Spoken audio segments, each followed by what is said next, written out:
अस्सलामुअलैकुम, welcome to my channel voice over by Amna Shah. I hope कि आप खुश होंगे। कहानी शुरू करने से पहले आपसे रिक्वेस्ट है कि अगर आपको मेरा कंटेंट पसंद आता है तो प्लीज़ मेरे चैनल को सब्सक्राइब करें और लाइक करें। आइए कहानी का आगाज़ करते हैं। थाना देहाती इलाके का था। ज़िला तो हिंदुओं की अक्सरियत का था, लेकिन मेरे थाने के इलाके में मुसलमानों की आबादी इतनी ज़्यादा थी कि इसे मुसलमानों का इलाका कहा जाता था। वहाँ मुसलमानों की लड़ाका कौम आबाद थी। लड़ाई, मार कुटाई और कत्ल इनका शोगल था। मामूली सी बात पर इनकी गैरत की रग फड़क उठती थी।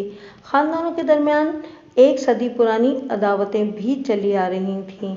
मेरे साथ वाले दो थानों के देहात में भी यही जंगजू मुसलमान आबाद थे। थानेदारों के लिए मशरकी पंजाब में दो आबे का इलाका, जहाँ सिख आबाद थे, ख़तरनाक और तकलीफ दह था। ये मुसलमानों का जो इलाका था वो दो आबे से दूर था। खून खराबे और कत्ल की वारदातों के पर्चे कटते ही रहते थे। हर थाने का अमला हर वक्त तफ्तीश में मसरूफ रहता था। एक रोज़ थाने वाले गांव से 3 मील दूर वीरान इलाके में एक लाश पाई गई। अभी मालूम नहीं हो सका था कि लाश किसकी है। मुझे ये बताया गया कि ये कोई नौजवान लड़का है। मैं अपने साथ अमले के 3-4 अफराद लेकर चल पड़ा।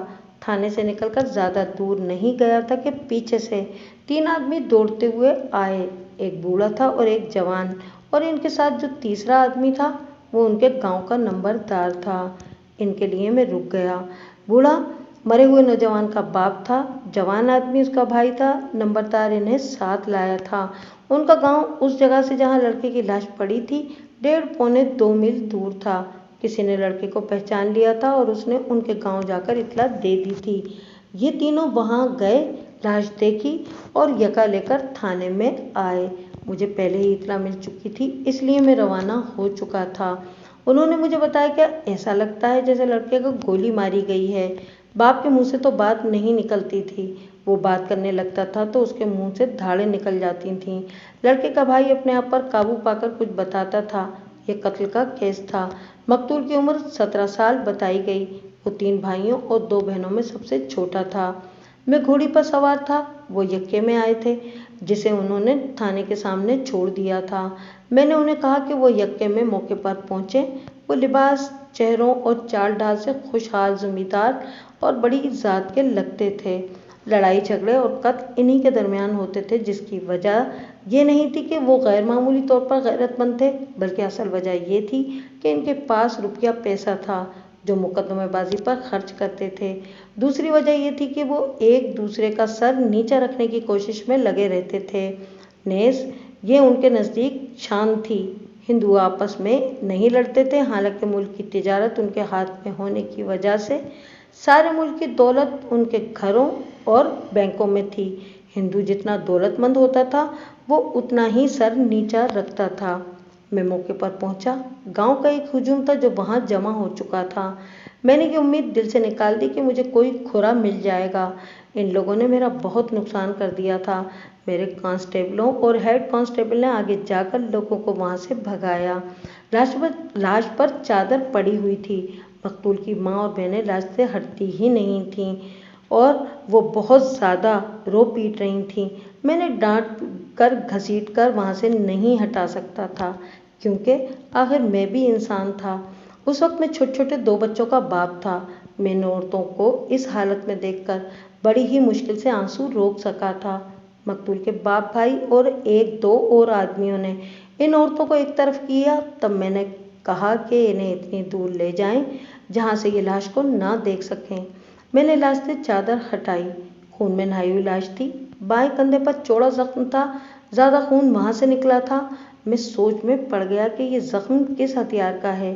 ये किसी तेज धार आले का, यानी कुल्हाड़ी, तलवार, गंडा से या चाकू का जख्म नहीं था। वहाँ से तो कंधा फाड़ा गया था। जिस्म को हर जगह से देखा। पेट में नाक के नीचे और 1.5-2 इंच दाएं एक सुराख था, जो पेंसिल की गोलाई जितना या इससे भी ज़्यादा बाल बराबर बड़ा होगा। इसमें से भी खून निकल निकल कर जम गया था। ये गोली का जख्म था।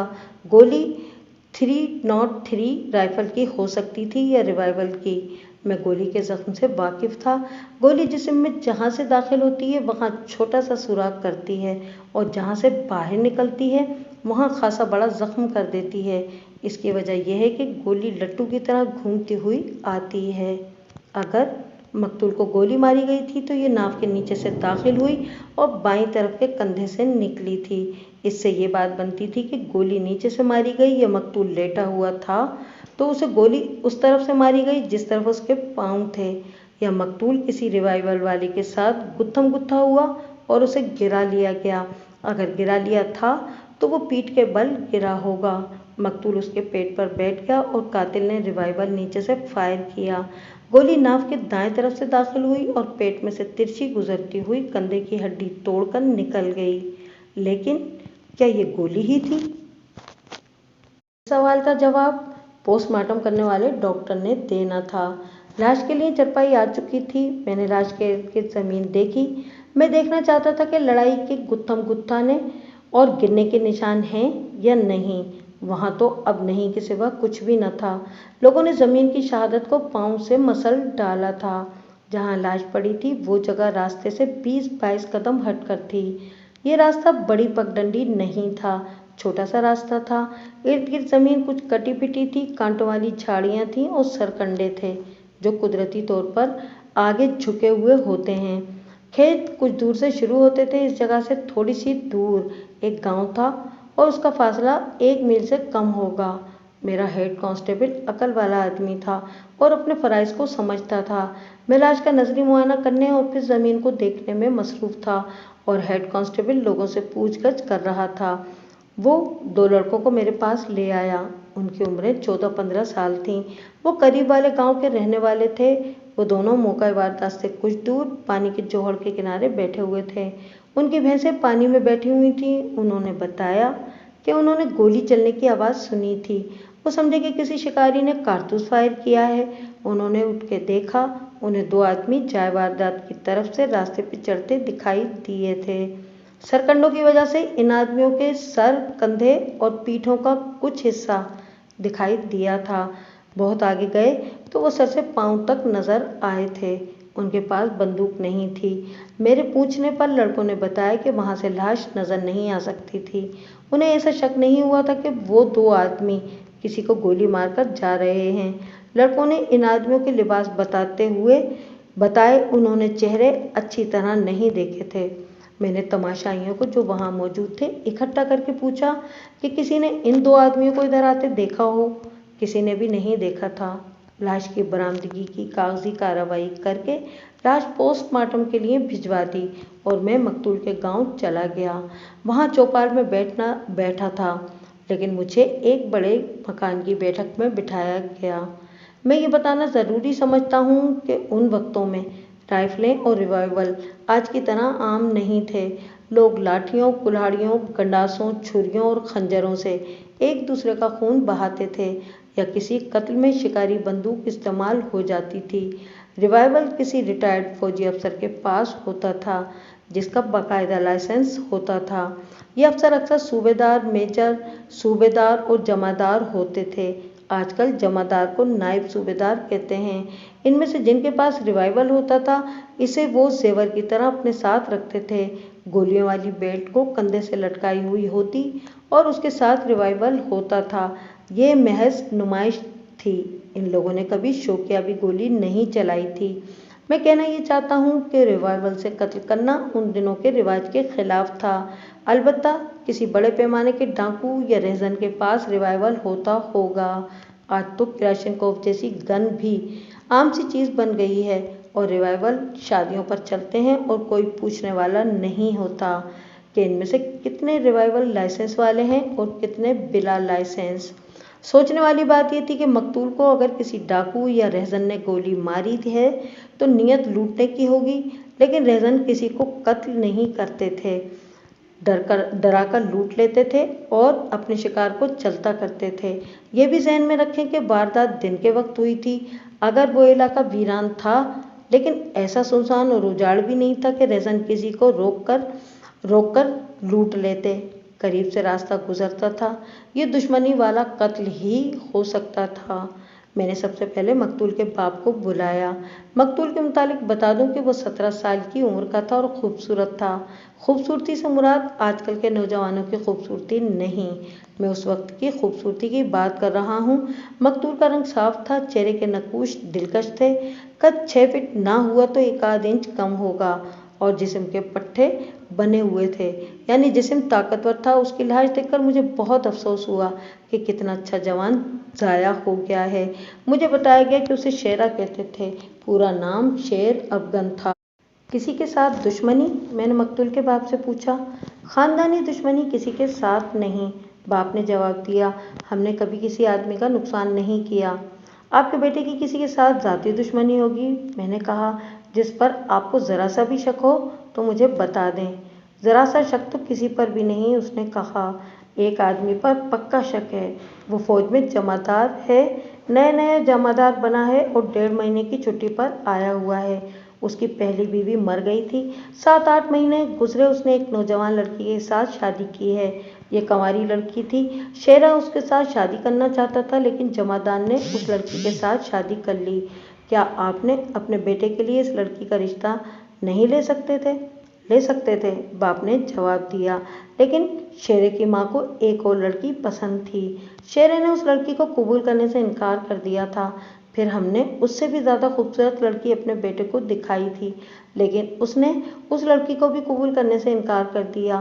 ہم جانتے تھے کہ وہ اس لڑکی کو چاہتا تھا جو بعد میں جمعدار کی بیوی بن گئی۔ کیا یہ لڑکی بھی آپ کے بیٹے کو چاہتی تھی؟ ہاں جی، اس نے جواب دیا، ان کی تو وہی محبت تھی جو آپ قصے کہانیوں میں پڑھا کرتے ہیں۔ پھر وہ لڑکی جمعدار کے ساتھ خوش تو نہیں ہوگی؟ میں نے کہا، ویسے تو جمعدار کوئی ایسا بوڑھا تو نہیں ہو گیا، مقتول کے باپ نے جواب دیا، اس کی عمر ابھی 35 سال بھی نہیں ہوئی، لیکن یہ شادی لڑکی کی پسند کے خلاف ہوئی ہے، اس لیے لڑکی خوش نہیں، سنا ہے روتی رہتی ہے۔ تم مجھے بتا رہے تھے کہ تمہیں جمعدار پر شک ہے، میں نے کہا، وہ شک بتاؤ۔ شادی کے بعد بھی یہ لڑکی اور میرا بیٹا آپس میں ملتے رہے ہیں، اس نے جواب دیا۔ لڑکی اپنے ماں باپ کے گھر آتی تھی تو میرا بیٹا وہاں چلا جاتا تھا۔ وہ کچھ سوچنے لگا اور پھر بولا، جمعدار شادی کر کے لڑکی کو اپنے ساتھ نہیں لے گیا تھا، پہلی بیوی سے اس کے 2 بچے ہیں، ایک لڑکا ہے جس کی عمر 9-10 سال ہے اور دوسری بچی ہے جس کی عمر 6-7 سال ہے۔ لڑکا یہاں اسکول میں داخل ہے، شاید اس لیے جمعدار اپنی بیوی اور بچوں کو ساتھ نہیں لے گیا، ہو سکتا ہے اسے سرکاری کوارٹر نہ ملا ہو۔ مجھے پتہ چلا کہ میرا بیٹا رات کو جب سب سوئے ہوئے ہوتے تھے جمعدار کے گھر چلا جاتا تھا۔ یہ ملاقاتیں جمعدار کی غیر حاضری میں ہوتی تھیں۔ صاف ظاہر ہے کہ لڑکی میرے بیٹے کے لیے دروازہ کھلا رکھتی تھی۔ آپ کو کس نے بتایا؟ بتایا کسی نے نہیں، اس نے کہا، میں نے ایک رات آدھی رات کے بعد اپنے بیٹے کو چرپائی سے غائب دیکھا تو میں باہر نکلا، وہ اسی طرف سے آ رہا تھا جدھر جمعدار کا گھر ہے، مجھے یقین تھا کہ وہ وہیں سے آ رہا ہے، لیکن میں نے اس سے پوچھا تو اس نے کہا کہ وہ ایسے ہی باہر نکل گیا تھا۔ میں نے اسے یہ بھی کہا کہ اس لڑکی سے ملنا چھوڑ دو، حاصل تو کچھ ہوگا نہیں، جمعدار یا اس کے رشتہ داروں کے ساتھ البتہ دشمنی پیدا ضرور ہو جائے گی۔ میرے بیٹے نے کانوں کو ہاتھ لگا کر کہا کہ وہ ایسی حرکت کبھی نہیں کرے گا۔ میں سمجھا کہ میرا بیٹا سچ کہہ رہا ہے۔ کیا جمعدار نے اپنی بیوی کو اپنے ماں باپ سے الگ رکھا ہوا تھا؟ جی ہاں، اس نے جواب دیا، وہ اپنی پہلی بیوی کو بھی الگ ہی رکھتا تھا۔ 14-15 دن ہوئے، جمعدار 1.5 مہینے کی چھٹی پر آ گیا۔ اس کی چھٹی کے 4-5 دن گزرے تو اس نے میرے بڑے بیٹے سے کہا کہ اپنے چھوٹے بھائی کو لگام ڈال کے رکھو ورنہ وہ اسے زندہ نہیں رہنے دے گا۔ جمعدار نے ایسے روب سے بات کی کہ میرا بیٹا برداشت نہ کر سکا۔ میرے بیٹے اور جمعدار کے درمیان زبانی جھگڑا ہو گیا۔ میرے بیٹے نے یہ بھی نہ پوچھا کہ جمعدار کو شیرے کے خلاف کیا شکایت تھی۔ مجھے پتہ چلا تو میں جمعدار سے ملا، میں اس کے ساتھ دشمنی پیدا نہیں کرنا چاہتا تھا۔ اس نے میرے ساتھ بھی بڑے روب اور غصے سے بات کی۔ میں نے اس کا غصہ برداشت کیا اور اس سے پوچھا کہ میرے بیٹے نے اس کا کیا نقصان کیا ہے۔ تب اس نے بتایا کہ شیرا اس کی بیوی سے چوری چھپے ملتا ہے۔ میں نے اس سے کہا کہ میرا بیٹا اگر اس کی بیوی سے ملتا ملاتا ہے تو اس میں اس کی بیوی کی رضامندی بھی شامل ہوگی۔ میری بات پر وہ بھڑک اٹھا۔ اس نے مجھ سے یہاں تک کہہ ڈالا कि तुम्हें अपने बेटे की ज़रूरत है तो उसे संभाल कर रखो, वरना उसकी लाश उठा कर लाओगे। फिर जनाब, मैंने गुस्से का जवाब उससे ज़्यादा गुस्से से दिया और उसे कहा कि मेरे बेटे की तरफ तुमने आंख उठाकर भी देखा तो तुम्हारी आंखें निकाल लूँगा। हम दोनों के दरमियान बहुत तू तू मैं हुई। कुछ लोग इकट्ठे हो गए। उधर से मेरे तीनों बेटे आ गए, इधर से जमादार के रिश्तेदार निकल आए। गांव के पंचों ने दरमियान में आकर लड़ाई झगड़ा ना होने दिया, वरना बहुत खून खराबा हो जाता। मैंने आपको ये बात थोड़ी बताई है, बड़ी ज़्यादा झकझक बकबक हुई थी। इसके बाद जमादार के साथ हमारी बोलचाल बंद हो गई थी। शेरा जा कहाँ रहा था? मुझे कुछ इल्म नहीं, बाप ने जवाब दिया। घर से किसी ने भी उसे किसी काम से नहीं भेजा था। मैं तो कहता हूँ कि उसे मौत वहाँ ले गई थी। क्या तुमने शेरे से पूछा था कि वो जमादार की बीवी से मिलता है? नहीं, बाप ने जवाब दिया। अगर वो मिलता भी था तो हमने परवाह ना की। जमादार ने हमें बहुत बुरी बुरी धमकियाँ दी थीं। अगर मैं अपने बेटे से बास-पूस करता तो इससे ये जाहिर होता कि मैं और मेरे बेटे जमादार से डर गए हैं। क्या जमादार के पास पिस्तौल है? हाँ जी, उसने जवाब दिया। उसके पास 6 गोलियों वाला पिस्तौल है। और मैं कभी शेरा के साथ जमादार का तुम्हारा आमना सामना तो नहीं हुआ? अगर होता शेरा का सामना उससे तो वो मुझे ज़रूर बताता, उसने जवाब दिया। मैंने अपने तीनों बेटों को कह दिया था कि जमादार कभी ऊंची आवाज़ में भी बात करे तो उसकी हड्डियां तोड़ दो। आप मेरी बात को अच्छा नहीं समझेंगे, लेकिन जनाब, मैंने सारी उम्र किसी की धमकी नहीं सुनी थी। इतनी अकड़ दिखाने की बजाय अपने बेटे को बाज करने की कोशिश करते तो आज तुम्हें ये सदमा न देखना पड़ता। मैंने कहा, कौन बर्दाश्त कर सकता है कि उसकी बीवी से कोई चोरी छुपे मिले? क्या आप ये समझते हैं कि मेरे बेटे का कातिल जमादार है? उसने पूछा। अभी मैं कुछ नहीं कह सकता, मैंने कहा। कातिल और कोई हो भी सकता है। अपने बेटे के कातिल दरअसल तुम खुद हो। तुम अपने बेटे को बुरे कामों पर भी शे देते रहे हो। मुझे शक है कि तुम्हारा बेटा जिस तरह जमादार की बीवी से मिलता मिलाता रहा है, इसी तरह उसने किसी और की बीवी या बेटी या बहन के साथ ऐसा ही ताल्लुक़ रखा हुआ था या रखने की कोशिश की होगी और लड़की वालों ने उसे दुनिया के तख्ते से ही उठा दिया। उस पर खामोशी तो तारी हो गई, लेकिन उसने अपनी गर्दन की अकड़न कम न की। मैं बात करने वाला मौलवी नहीं था कि इसी मसले पर शर्मसार करके पिंदो नसीहत में लगा रहता। मैंने कातिल का खोज लगाना था। मैंने मकतूल के बाप से पूछा कि मकतूल कैसा था, यानी उसकी आदतें कैसी थीं। सबसे छोटा था, उसने जवाब दिया। इसलिए सब उससे प्यार करते थे, कोई रोक टोक नहीं थी। मुख्तसर ये कि सब ने मिलकर लड़के को बिगाड़ा हुआ था और वो खुद सर हो गया था। मनमानी करता रहता था, न घर में किसी से डरता था और न गांव के किसी बड़े छोटे को कुछ समझता था। मेरी राय ये थी कि उसकी यही आदतें उसके कत्ल का बायस बनी थीं। अब देखना यह था कि कातिल कौन है। मेरा शक जमादार पर मरकूज हो गया था। मैंने आपको बताया कि ये लोग अपनी नाक पर मक्खी नहीं बैठने देते थे। जमादार भी इसी कौम का आदमी था और वो ज़्यादा ख़तरनाक इस वजह से भी हो गया था कि वो आदमी फौजी था और जमादार हो गया था। उस ज़माने में किसी किसी को जमादारी का ओहदा मिलता था और जब मिल जाता था तो उसकी गर्दन अकड़कर ज़रा टेढ़ी हो जाया करती थी। और जमादार जब पहली छुट्टी पर गांव आया था तो सारे गांव की आबादी को अपनी पलटन समझकर हर किसी के साथ रौब से बात करता था।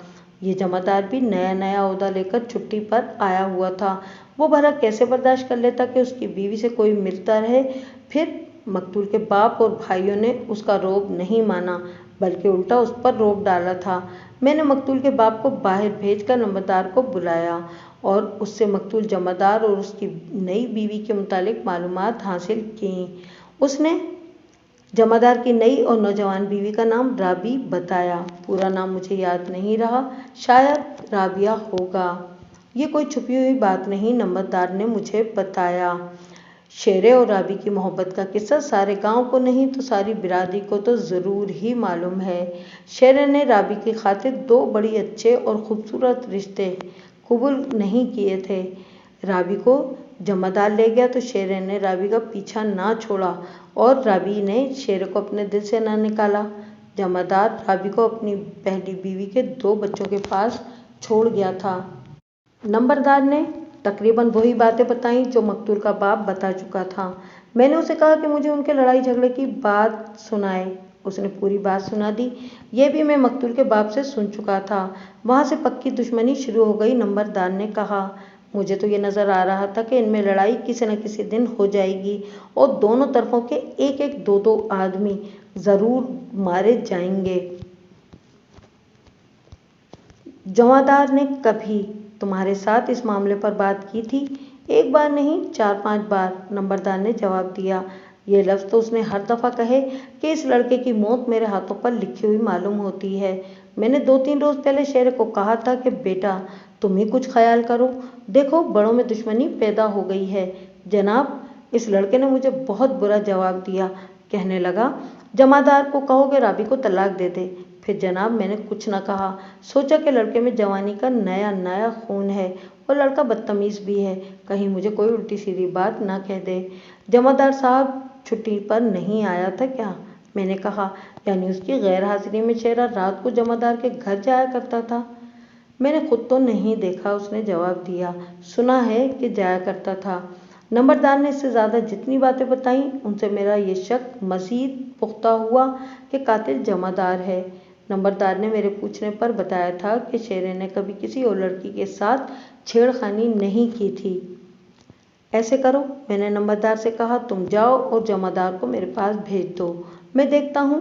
नंबरदार ने कहा, वो कल सुबह से शिकार पर गया हुआ है, उसके पास 2 नाली बंदूक भी है। वो रात को भी नहीं आया था, दिन को भी नज़र नहीं आया।